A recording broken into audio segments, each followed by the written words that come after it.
ప్రముఖ నటి lady super star Vijayashanti ఒకప్పుడు వరుసగా సినిమాలు చేసి ప్రేక్షకులను మెప్పించారు.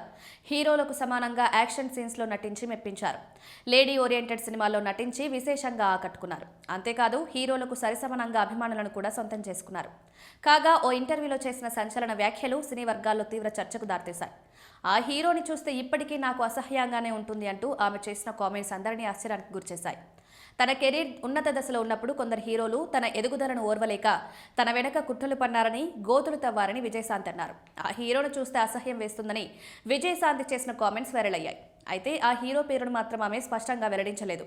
విజయశాంతి తెలుగు చిత్ర పరిశ్రమలో ఒక విశిష్టమైన స్థానాన్ని సంపాదించుకున్నారు. కేవలం 2 దశాబ్దాలు మాత్రమే కొనసాగిన హీరోయిన్లకు భిన్నంగా ఆమె హీరోలకు ధీటుగా స్టార్ ఇమేజ్ను సొంతం చేసుకున్నారు. సౌత్ ఇండియాలోనే మొట్టమొదటి లేడీ సూపర్ స్టార్గా లేడీ అమితాబ్ బచ్చన్గా పేరు సొంతం చేసుకుంది. ఆ రోజుల్లో హీరోల కంటే ముందుగానే ₹1 కోటి రెమ్యునరేషన్ అందుకున్న ఏకైక ఆర్టిస్ట్గా ఆమె చరిత్ర సృష్టించారు. ఆమె లేడీ ఓరియంటెడ్ సినిమాలు చిరంజీవి, బాలకృష్ణ వంటి అగ్ర హీరోల సినిమాలతో సమానంగా భారీ వసూలు రాబట్టేవి. డైలాగ్స్ చెప్పడంలో, డాన్స్ చేయడంలో, ముఖ్యంగా సాహసోపేతమైన ఫైట్స్ చేయడంలో ఆమె హీరోలకు ఏమాత్రం తీసిపోకుండా నటించేవారు.